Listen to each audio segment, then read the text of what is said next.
Namo Buddhaya. Halo, apa kabar pemirsa Dhamma TV dimanapun Anda berada? Senang sekali saya Satnada Dewi bisa menyumpai Anda kembali. Tentunya 1 jam ke depan saya akan menemani Anda di dalam satu diskusi yang menarik, yaitu memotong reaksi pikiran agar batinmu tenang. Apakah Anda mengalami ketidaktenangan di dalam kehidupan ini? Bagaimana sebenarnya mengelola pikiran kita? Pikiran kita dapat menjadi sahabat atau musuh. Itu tergantung pada bagaimana kita mengelolanya. Nah, ketika pikiran kita berputar tidak terkendali, kita dapat merasakan stres, cemas, dan tidak tenang. Namun dengan memotong reaksi pikiran, kita dapat meningkatkan ketenangan batin dan mencapai kehidupan yang jauh lebih seimbang. Nah, pikiran kita ini memiliki kekuatan untuk menciptakan kebahagiaan dan kesengsaraan. Mari kita pelajari cara mengolah pikiran untuk mencapai ketenangan dan bagaimana sih sebenarnya cara memotong reaksi pikiran untuk meningkatkan ketenangan batin. Mari kita sapa narasumber kita yang luar biasa. Beliau adalah Biku Dhamma Wicayo Mahatera. Apa kabar, Bante? Ya, selalu baik semuanya. Namo Buddhaya, yang berarti marilah kita mengagungkan beliau yang maha sadar, maha sempurna atas usaha beliau sendiri. Kalau tiap-tiap makhluk berusaha sendiri untuk menciptakan kesadaran dan kemurnian batin mereka, itulah yang akan dicapai Sukhi Hotu. Semoga Anda ikut berbahagia di dalam kebahagiaan ini. Itulah makna yang kita ucapkan bersama. Semoga kita bisa menemukan jalan kebahagiaan dengan sebaik-baiknya. Ya, Bante. Buddha sendiri adalah artinya adalah yang telah tersadar. Yang tersadarkan sempurna. Yang tersadarkan sempurna. Bante, apakah kita manusia-manusia biasa ini bisa mencapai kebudayaan kita? Sang Buddha memberikan penjelasan yang sangat tegas. Tidak pandang dia agama apa, suku apa, dia hanya mengatakan siapapun juga yang menjalankan 8 jalan utama dengan sungguh-sungguh, ucapan, tingkah laku, mata pencarian murni dan baik, itu berbahagia di dunia ini. Ketika dia berusaha mengarahkan pikirannya selalu fokus dengan benar dan baik, dia akan lebih tenang dan lebih damai. Lalu membangkitkan pikiran yang benar dan pandangan yang benar. Di sanalah kebebasan dari semua versi pola berpikir apapun juga. Hanya ada sadar yang sempurna. 8 jalan ini akan menyempurnakan di dalam batin dan pikiran kita. Karena yang kasar 3, ucapan, perbuatan, dan mata pencarian. Yang lebih menengah pikiran kita mencapai ketenangan. Yang lebih halus, kekotoran batin dibersihkan dengan kebencian, keserakahan, dan kebodohan dihancurkan semua.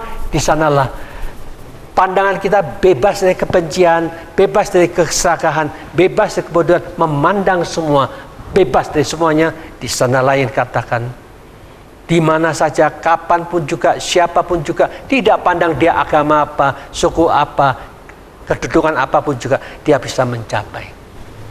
Jadi dengan demikian tidak ada monopoli kebudayaan itu oleh Sang Buddha sendiri. Tetapi Sang Buddha menemukan jalan ini, diberikan kepada semua makhluk. Kalau dia menjalankan, dia pasti mendapatkannya. Kalau dia malas menjalankannya, ya sorry, aku tidak bisa memberikan jalan untuk kamu. Ya itu toh.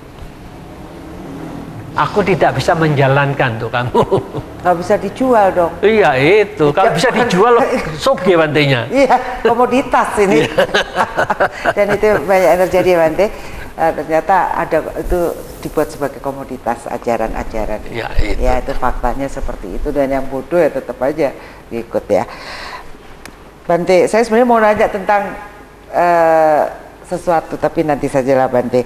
Apa itu reaksi pikiran dan bagaimana pengaruhnya terhadap ketenangan batin? Sesungguhnya reaksi pikiran itu kan apapun yang kita lihat itu akan menimbulkan reaksi dalam pikiran kita. Apapun yang kita dengar juga sama, itu akan menimbulkan reaksi.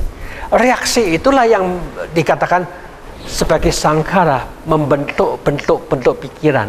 Disitulah yang dikatakan kalau diperhatikan bentuk-bentuk pikiran inilah sebagai sumber penyebabkan kita kotor.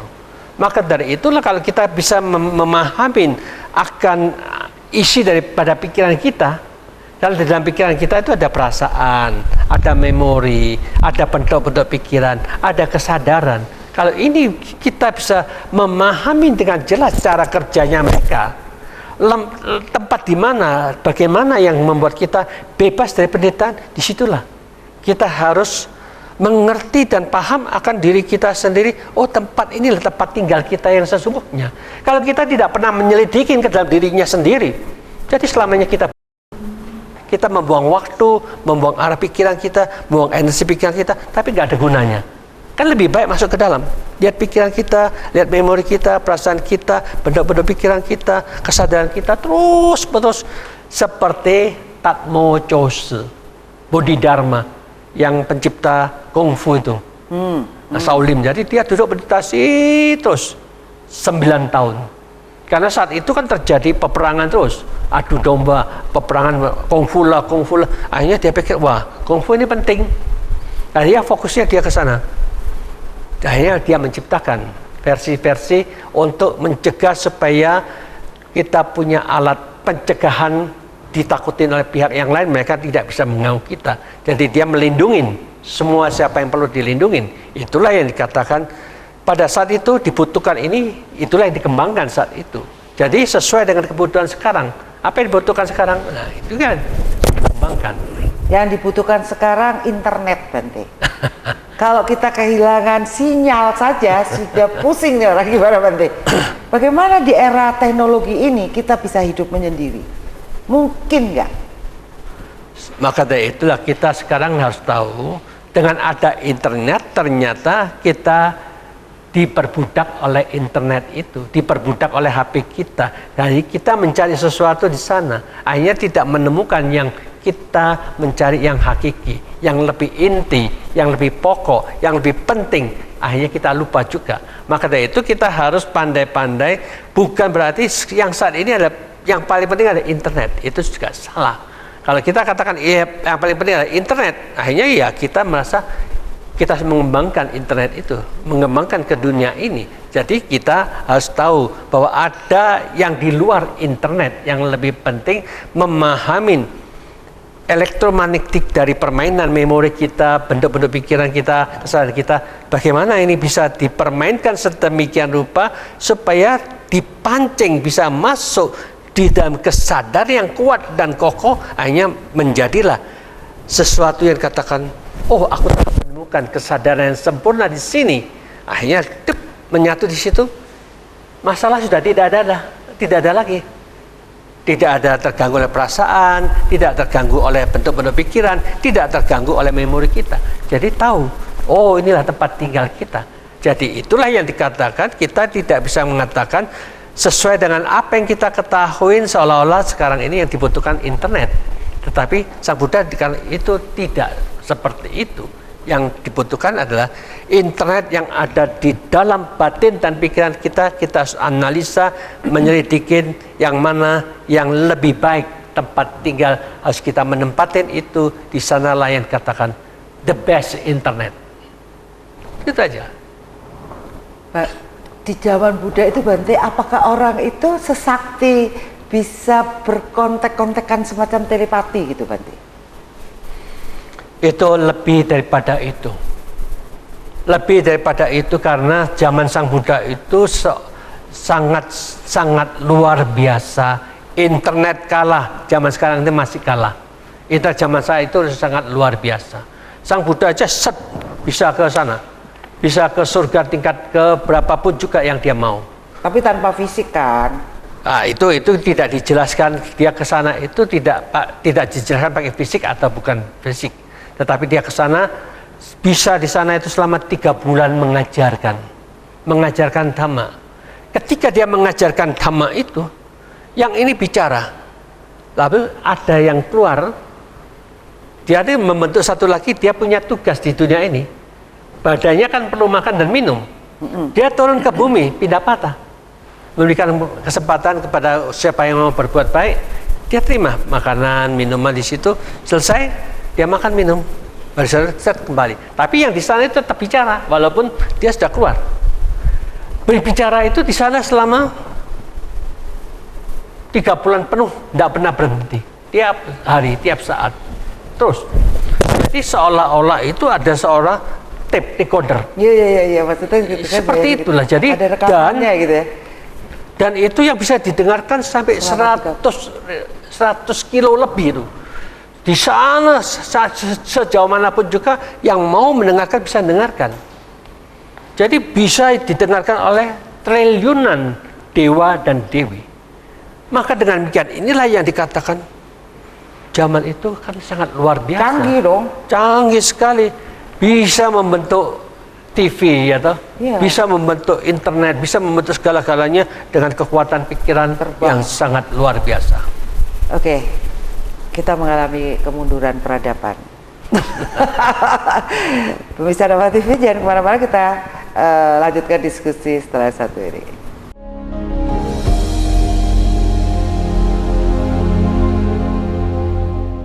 Baik, pemirsa Dharma TV, kita lanjutkan memotong reaksi pikiran agar batinmu tenang. Tetapi kita tadi lagi ngobrol-ngobrol bagaimana kecanggihan di zaman dahulu ya, kalau kita sebut mungkin kesaktian ya.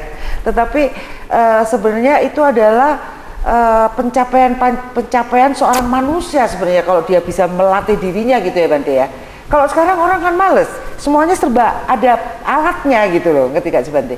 Jadi kalau kita mau telepon dulu telepati kan, untuk bisa sampai telepati itu ya mungkin melakukan meditasi gitu ya Bante ya. Ya itulah, jadi males, di zaman itu semua peralatan nggak ada, jadi terpaksa ilmunya dikembangkan ya, ya. Kalau kita dari sini mau ke Jakarta, kalau zaman itu nggak ada pesawat gimana, langsung kan dia bisa menghilang ke sini ke sono, teleportasi ya toh.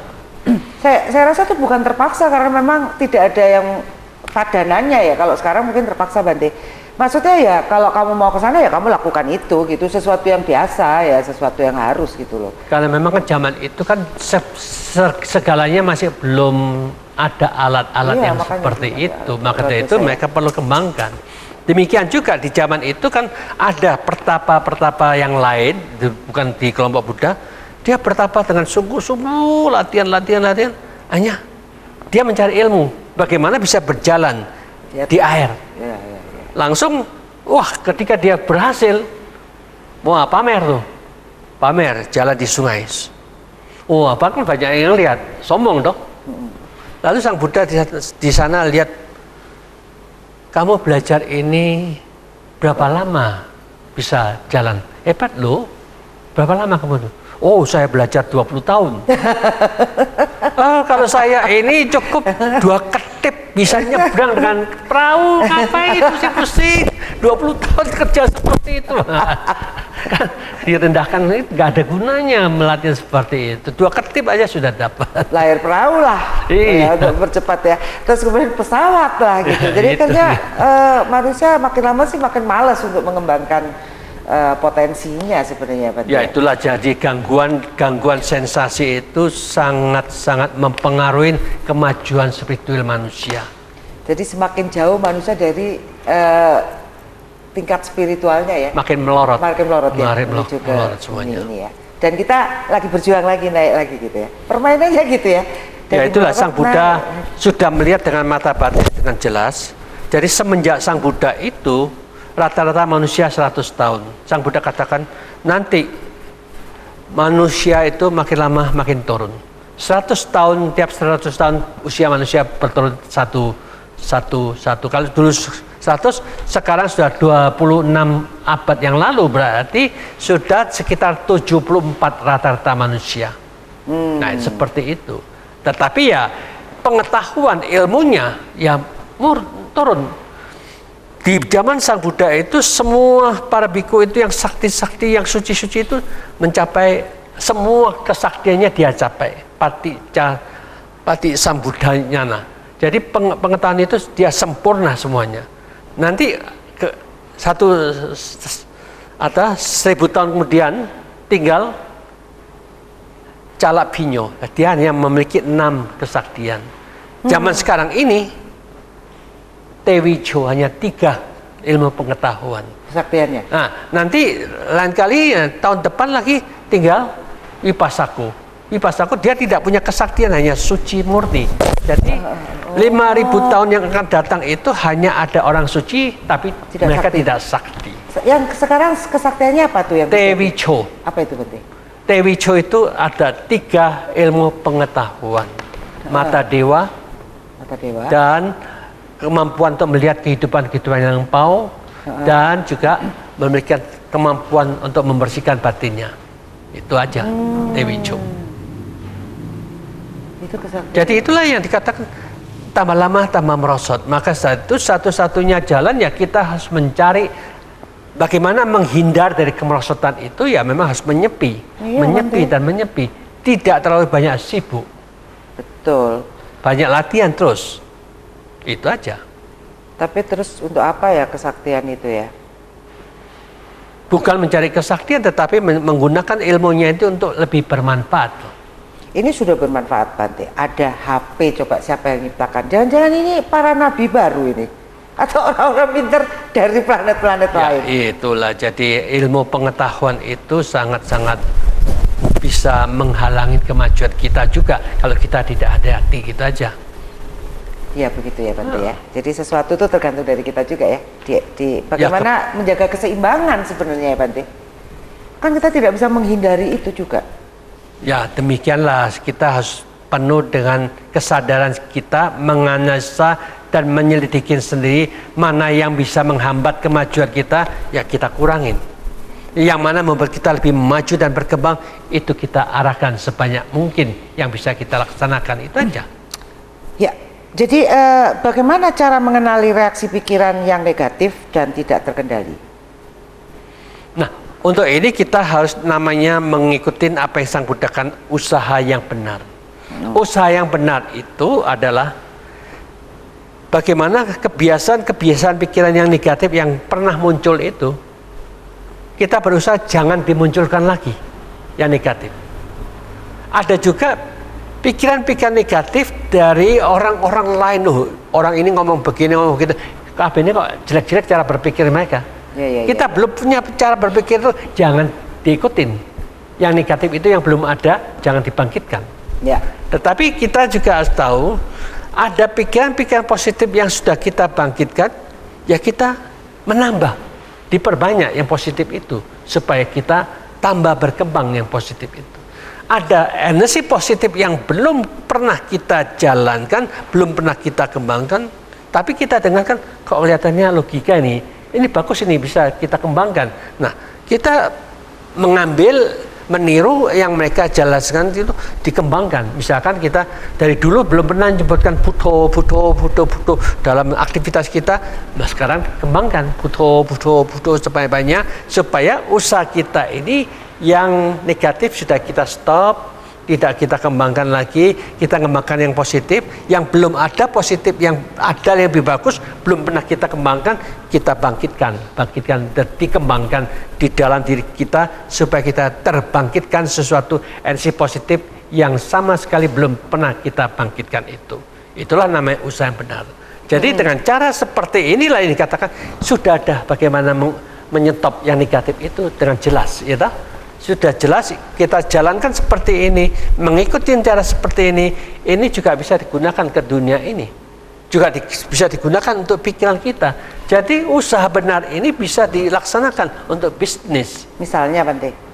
Lah, bisnis kan otomatis kita tahu bagaimana orang-orang ini kok bangkrut. Kita selidikin, oh ternyata dia senang berjudi. Kalau dia senang berjudi, otomatis itu hancur di sana. Orang beli saham. Nah, sekarang tuh, Bante. Maka itu orang beli saham itu kan belum tentu.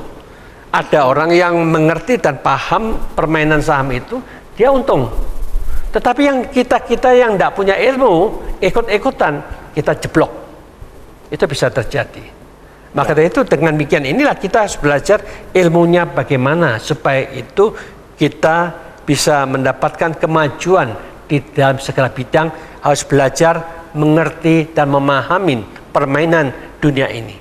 Kalau kita tidak memahami seperti ini ya, ikut-ikutan selamanya, tidak ada kemajuan. Maka itu belajar ilmu itu banyak versinya. Ilmu mana yang kita pelajarin? Ilmu yang tidak membawa manfaat dipelajari ya nggak ada gunanya.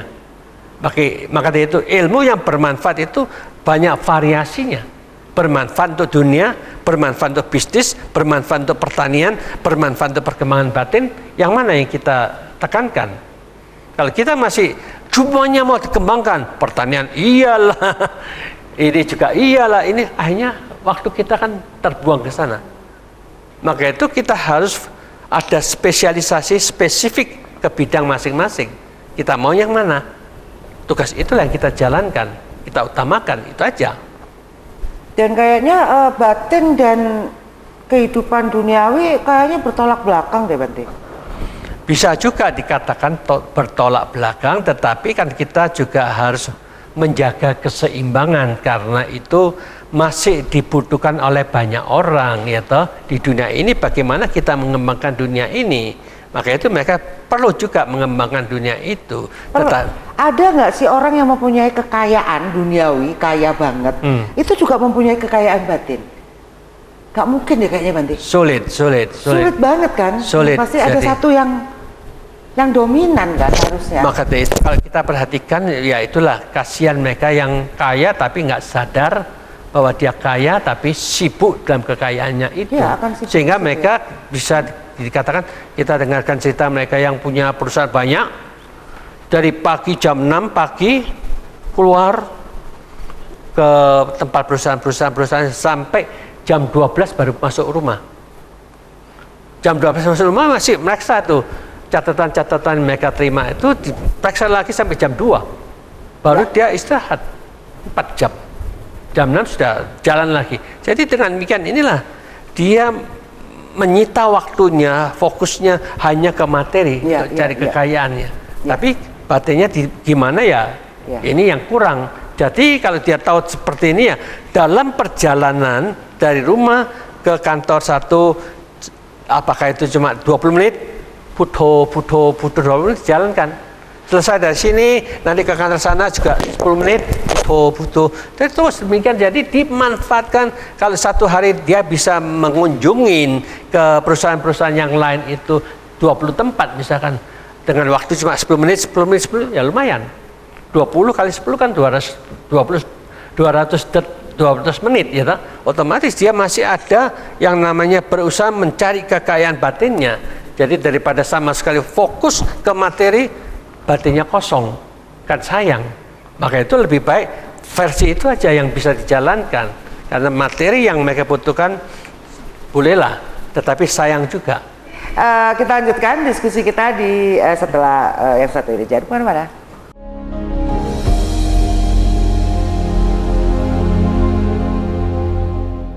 Ya Bante, jadi orang yang tersibuki dengan duniawi, dia akan terputar di dalam rutinitas duniawinya ya.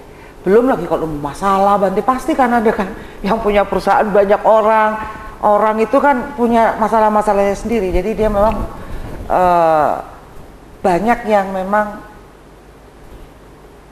menurut Bante dari para dermawan kita yang kaya-kaya itu, apakah mereka juga rutin melakukan meditasi Bante? Ini faktanya nih. Ya, kita harapkan mereka itu yang sadar dengan mendengarkan Dhamma TV, ya mereka seharusnya tahu lah bagaimana untuk mengembangkan batinnya supaya dia tambah kaya batinnya, bukan cuma kaya secara materi. Maka dari itu harapan kita dengan adanya Dhamma TV inilah menyadarkan mereka supaya mereka bisa menggunakan sela-sela waktu yang ada itu dikembangkan, bukan hanya saya kan nanti tugasnya ke sana, ke tempat kantor si B, kantor si B, si C, dan seterusnya. Tapi dia hanya kerjanya ke kantor sini, kantor sana, tapi dalam perjalanan dia tidak memanfaatkan, kan sayang.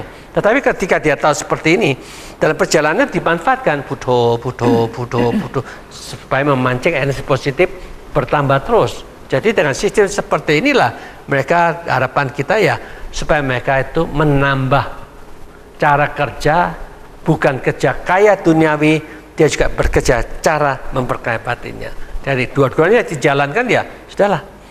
Mudah-mudahan itu sebagai sarana nanti kekuatan ini bisa membawa mereka masuk ke surga. Di surga sana mungkin dia lama sekali, jutaan tahun, siapa tahu. Nanti kan Buddha Maitreya yang akan lahir. Saat Buddha Maitreya lahir, Sang Buddha mengajarkan Dhamma, dia datang mendengarkan dalam bentuk dewa atau dewi, mendengarkan dengan penuh sukacita, mencapai pencerahan, kesempurnaan, kesucian saat itu. Jadi dengan cara seperti inilah yang dikatakan harapan-harapan ini memupuk energi kebajikan-kebajikan. Kalau seandainya dia tidak bisa hadir di saat-saat Sang Buddha mengajarkan tiap harinya itu, mudah-mudahan ketika Sang Buddha mengajarkan di surga tingkat kedua selama 3 bulan, nah mereka bisa datang mendengarkan. Nah, mendengarkan itu di zaman itu Sang Buddha itu tidak sedikit loh yang mencapai kebudaan, kesucian di saat itu. Dikatakan 800 miliar para dewa-dewi menemukan kesucian, mencapai kesucian. Kesucian ini bukan berarti arahat. Kesucian ini mungkin dia hanya tingkatan pertama lah, Sotapati itu. Ya lumayan lah. Sotapati itu berarti dia sudah terbebaskan dari alam-alam sengsara. Karena pernah yang saya ceritakan, Dewa Brahma Sudama yang dikatakan bidadari-bidadari yang lain yang masuk menghilang itu ternyata lahir di alam neraka. 500 dewi-dewi itu masuk alam sengsara.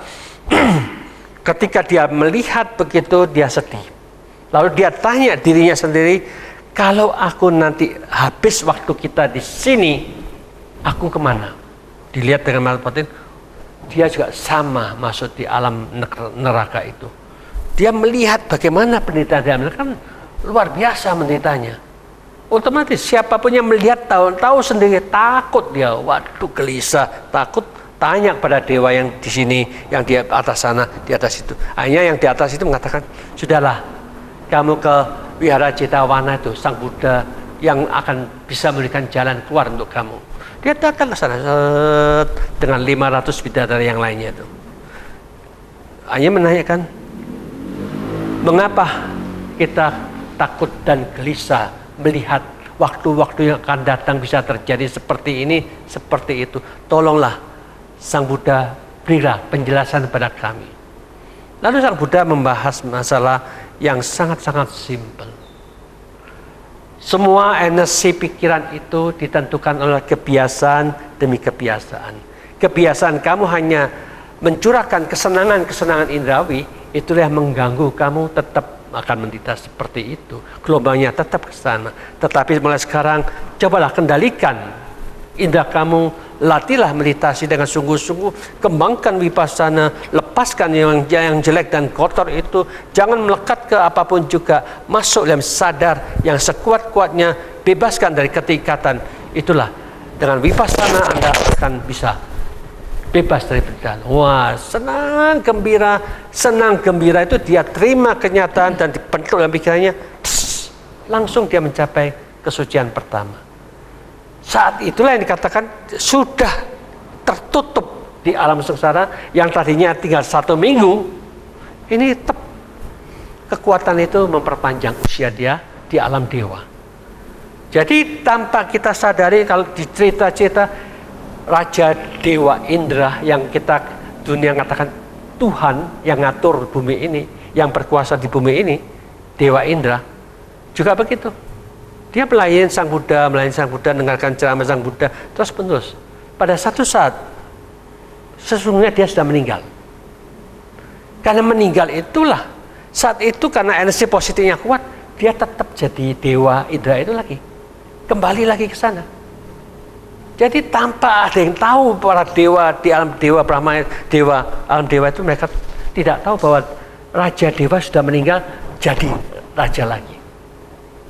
Dewa aja nggak tahu, apalagi kita yang di dunia ini ya. Itu yang tertulis seperti itu. Jadi dijelaskan dengan sejelas-jelasnya kehebatan apa yang diajarkan Sang Buddha itu tergantung tekad dari pikiran kita. Kalau pikiran kita sungguh-sungguh mengabdikan dengan sempurna, dia mencapai kesucian 3 pertama, otomatis dia bisa berulang-ulang di sana. Ya, Bante, kehidupan di alam dewa itu gimana? Apa kayak di kehidupan manusia juga? Apakah membutuhkan peralatan-peralatan kayak di manusia juga? Ya, itu kan tergantung juga, di alam dewa kan juga ada tingkatan-tingkatan. Yang pertama aja deh Bude, Bante. Tingkatan yang pertama itu tidak ada bedanya dengan alam manusia ini. Mereka itu ya masih agak kasar begitu. Apa kerja juga gitu? Ya, ada tugas-tugas mereka masih ada. Di alam dewa ketika 2 juga masih sama, tidak terlalu jauh berbeda. Di sana juga masih ada bagian pengobatan, masih ada tentara untuk menjaga keamanan di situ. Jadi dengan demikian ini tidak ada tempat yang dikatakan bebas dari masalah.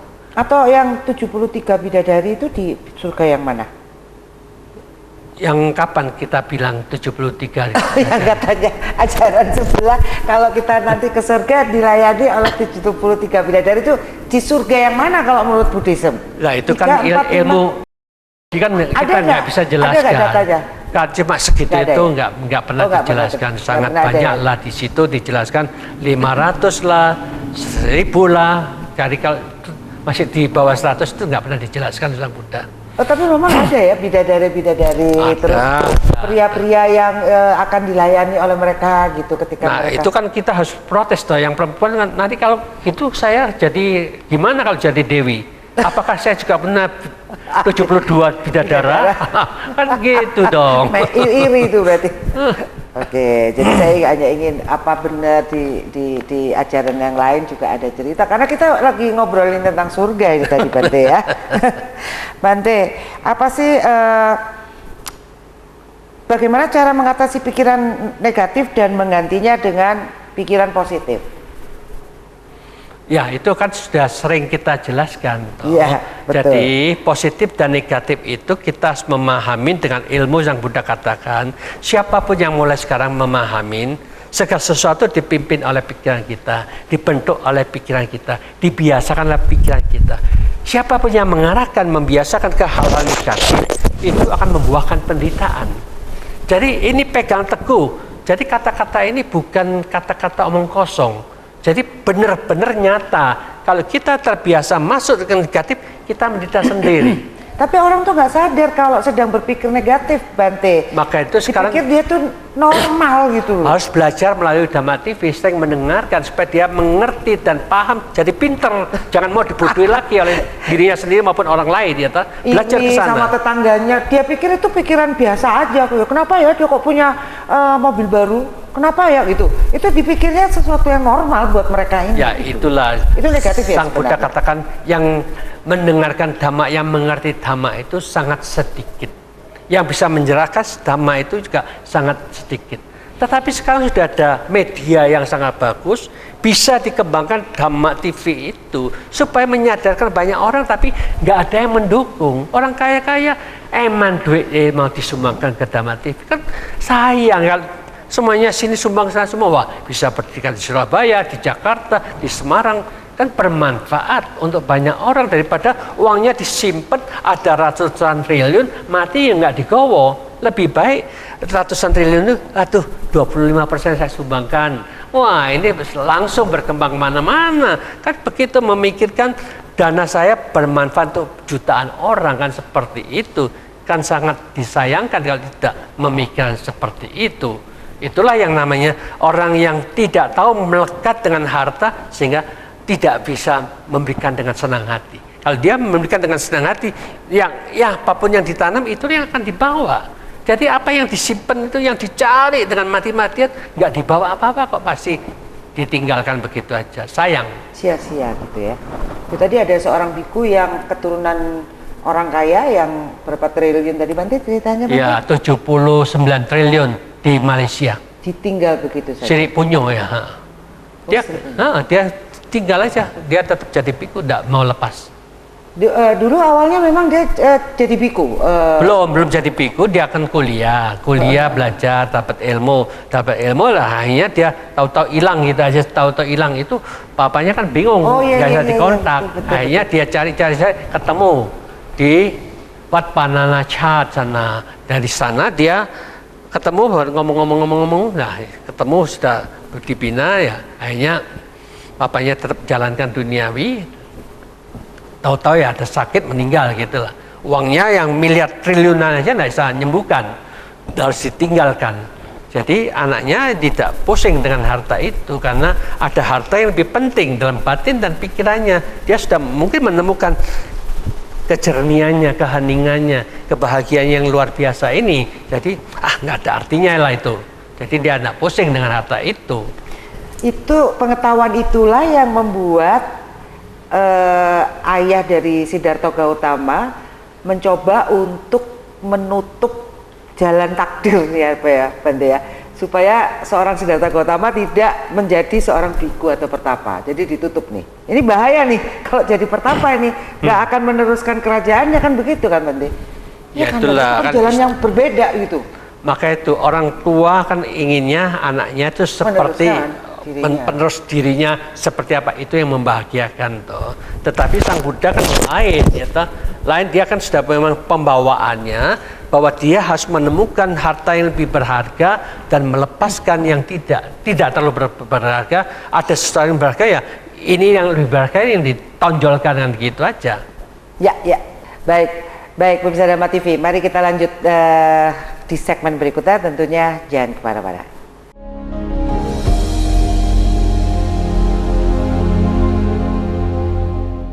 Baik pemirsa Dhamma TV, seperti yang sudah saya janjikan tadi, kita akan melakukan meditasi bersama untuk mengendapkan teori-teori atau pelajaran-pelajaran yang sudah kita dengarkan tadi, dan tentunya nanti kita akan mendapatkan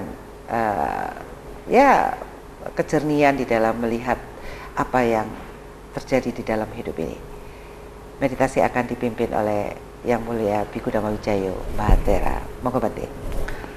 Para pemirsa Dhamma TV yang berbahagia, pagi, siang, sore, dan malam ini kita telah melakukan tugas ke dunia mencari kekayaan duniawi.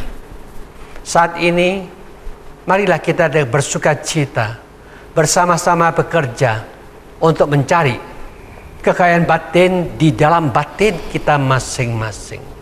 Karena itu kita harus paham, apapun yang menghalangi ketenangan kita, kita hentikan, kita stop. Jangan sampai masuk melalui keenam indera kita. Kita sekarang hanya membuka satu channel, hanya batin melihat ke dalam batin itu sendiri. Inilah pekerjaan yang sangat-sangat efektif dan inti dari penggerak hidup kita berada di dalam pikiran kita pribadi masing-masing.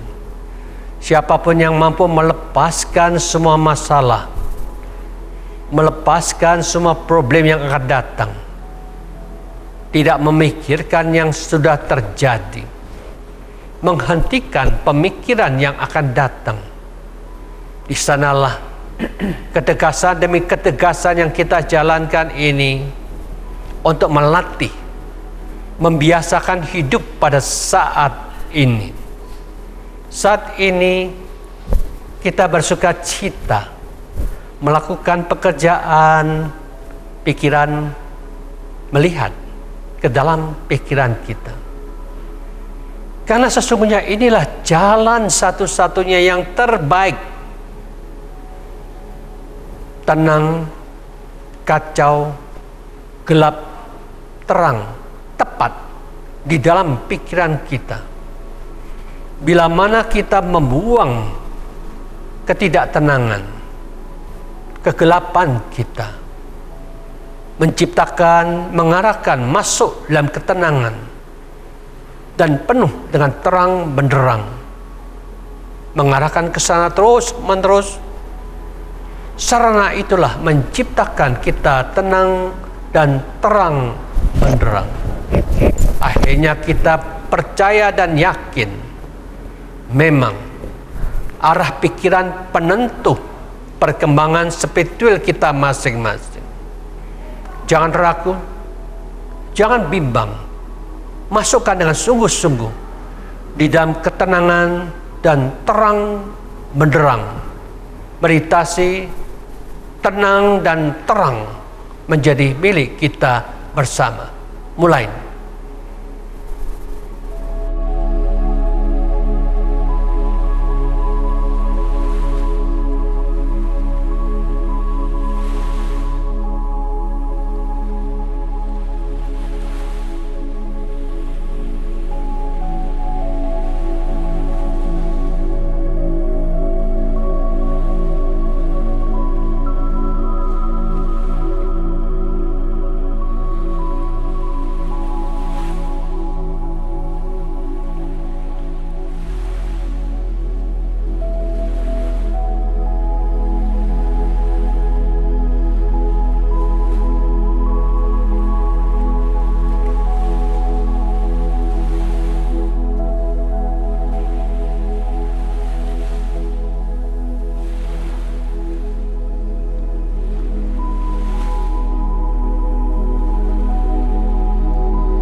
Tenang, tenang, tetaplah tenang. Jaga terus ketenangan dengan penuh kesadaran. Apapun yang mengotorin mata kita, jangan dimasukkan. Apapun yang mengotorin telinga kita, hentikan di situ. Apapun yang mengotorin batin dan pikiran kita, stop, jangan dimasukkan. Dengan tegas dan berani seperti itu, kita akan menjadi manusia yang lebih damai dan lebih bahagia. Tegaslah ke dalam dirimu sendiri. Stop semua yang negatif. Jangan sampai masuk dalam batin dan pikiran ini. Jaminan nyata, kejernihan, kedamaian, dan kebahagiaan akan menjadi milik kita bersama. Meditasi, stop semua negatif dengan teguh, mantap, sungguh-sungguh kita buang semuanya. Dimulai.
Sabhe Sata Bhavantu sukhi tata. Semoga semua makhluk hidup berbahagia. Marilah kita bersama-sama belajar untuk memahami bagaimana menciptakan kebahagiaan yang sesungguh-sungguhnya. Karena diri sendirilah yang menciptakan itu. Ketidakbahagiaan juga kita yang menciptakan. Kebahagiaannya juga kita yang menciptakan. Kekacauan juga kita yang memasukkan. Kedamaiannya juga kita yang menciptakannya. Maka memilah dan memilih seperti ini, bukankah lebih baik arahkan pikiran kita selalu bahagia, selalu damai, selalu jernih, selalu terang benderang, kosong dari semua masalah. Itulah yang harus kita ciptakan bersama. Jalan kebahagiaan ini sudah jelas terang ada di dalam diri kita. Berjuanglah untuk ciptakan jalan yang penuh kebahagiaan, kejernihan, keterangan, kedamaian, dan keheningan. Semoga semua makhluk hidup berbahagia. Meditasi selesai. Baik, terima kasih Bante. Baik, pemirsa Dharma TV, semoga apa yang sudah kita simak hari ini dapat memberikan keteguhan dan perjalanan yang jauh-jauh lebih baik di kehidupan ini, serta mencapai kebahagiaan sejati. Dan tentunya saya Satna Dewi beserta kru Dharma TV mengucapkan banyak terima kasih. Kita akan ketemu di Manage Your Mind berikutnya. Dan kata akhir saya, semoga semua makhluk hidup berbahagia. Sukhi Hotu, Namo Buddhaya.